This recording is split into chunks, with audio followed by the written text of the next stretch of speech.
Jadi perencanaan untuk mengembangkan ide jasa baru sama implementasinya seperti apa. Nah, kayak mbak-mbak sama mas-mas bikin perusahaan baru kan juga enggak mungkin langsung tiba-tiba buka perusahaan toh. Pasti kan harus ada perencanaan. Segala sesuatu kan harus ada perencanaan. Nah, makanya di sini ada 2 tahapan besar itu.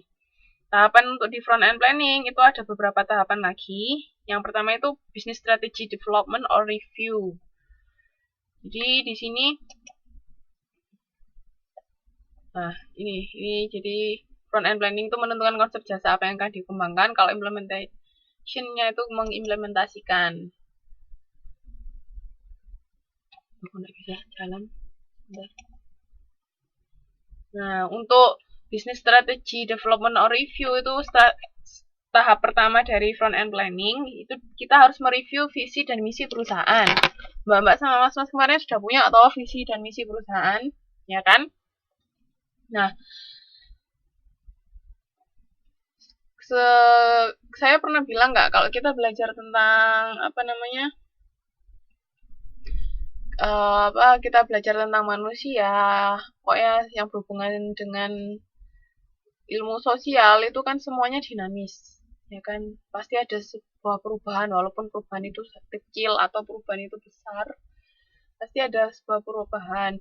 Nah, makanya itu, walaupun misalnya mbak-mbak perusahaannya sudah punya visi misi, tapi itu tetap harus direview, misalnya setahun sekali atau 6 bulan sekali, tergantung sesuai kondisi.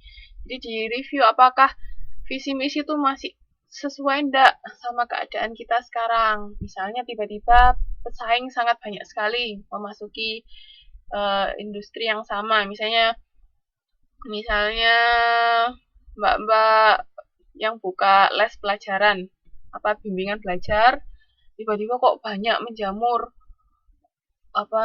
les-les yang sama dengan yang kita tawarkan. Nah, kira-kira ini kita masih mampu bersaing nggak? Apa yang harus kita perbaiki atau kita tambahkan supaya kita tetap bisa bertahan hidup, kan isinya kayak gitu kan. Kalau bisnis kan gimana caranya bisnis kita tetap berlangsung.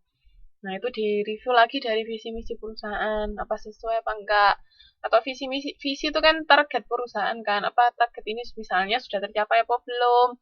Kalau misalnya sudah, mungkin punya visi baru, misalnya pertama inginnya yang skala nasional, tapi skala nasional sudah tercapai, misalnya mau skala internasional, lah itu kan bisa. Ini pada dengar suara saya, tah? Waduh, pada sudah bersemangat, fix.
Saya tadi ngomong sampai mana ya? Lupa. Tunggu. Oh, sampai visi misi tadi kan di review. Pokoknya intinya karena bisnis itu dinamis ya, lingkungan itu sangat dinamis, keadaan kita manusia hidup itu sangat dinamis. Harus terus dievaluasi secara berkala. Jangan sampai ketinggalan zaman. Gitu kita ketinggalan satu langkah aja sudah habis. Contohnya itu Nokia itu. Nokia itu kan padahal perusahaan yang sangat kuat sekali kan dulu. Zaman dulu kan hampir semua orang kalau yang punya handphone kan pasti punyanya Nokia toh. Sekarang itu dia telat melakukan inovasi, hilang. Makanya kalau berbisnis itu harus jeli melihat potensi atau melihat peluang. Kalau misalnya memang eh, apa namanya kebutuhan konsumen itu sudah berbeda, ya kita harus gimana caranya bisa memenuhi kebutuhan tersebut. Istilahnya jangan egois. Enggak apa-apa, masih punya punya pelanggan setia kok. Nah, tetap dengan yang ada. Tapi kalau kayak gitu kalah sama pesaing, nanti kita bisa bangkrut lama-lama. Jadi tetap harus dievaluasi secara berkala ya. Terus ini ada 4 orientasi strategi. Yang pertama prospektor, defenders, analyzer, sama reaktor. Jadi kalau prospektor itu dia tipikal perusahaannya itu inovatif. Jadi dia suka melakukan inovasi, mencari peluang-peluang baru, terus berani mengambil resiko. Itu namanya prospektor. Jadi tergantung, kalau mbak-mbak perusahaannya cenderung seperti itu, berarti bisa dikategorikan sebagai prospektor. Tapi kalau defenders, ini biasanya dia cenderung untuk mempertahankan apa yang dia bisa. Maksudnya yang dia punya sekarang tetap dipertahankan, dikembangkan di situ. Jadi dia tidak terlalu berani ngambil resiko atau mencari peluang-peluang baru, itu defenders. Kalau analyzers itu menjaga stabilitas di beberapa area operasi, tapi juga sangat terbuka untuk mencari tahu peluang apa saja yang ada di luar. Jadi kalau analyzer ini antara prospektor sama defenders ya. Jadi dia tetap mempertahankan apa yang sudah ada, tapi tidak menutup kemungkinan untuk mencari sesuatu yang baru. Jadi dia di tengah-tengah antara prospektor sama defenders.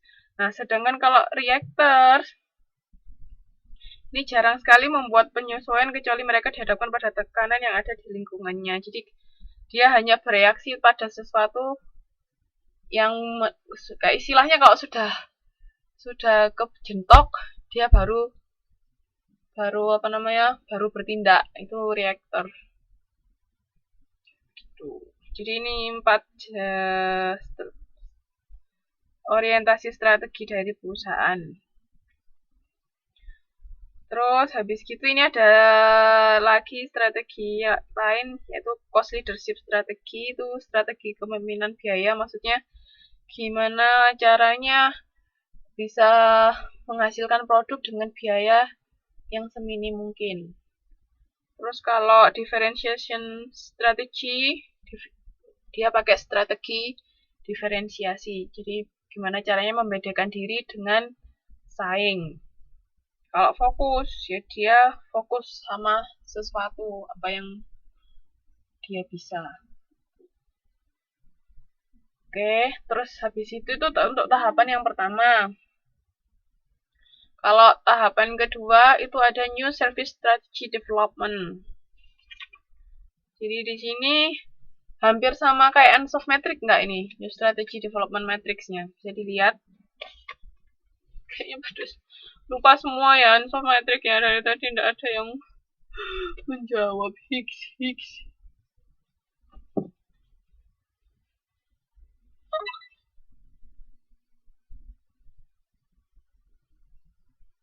Halo, Mbak.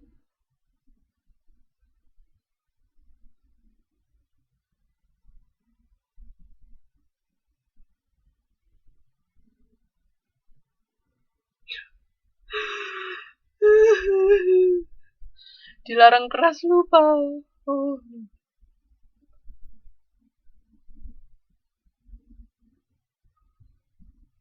Tak beda. Apanya yang beda?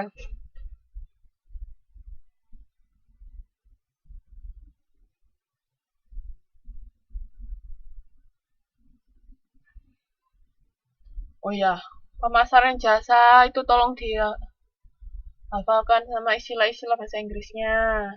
Ini kalau ujian pasti keluar, yakin deh.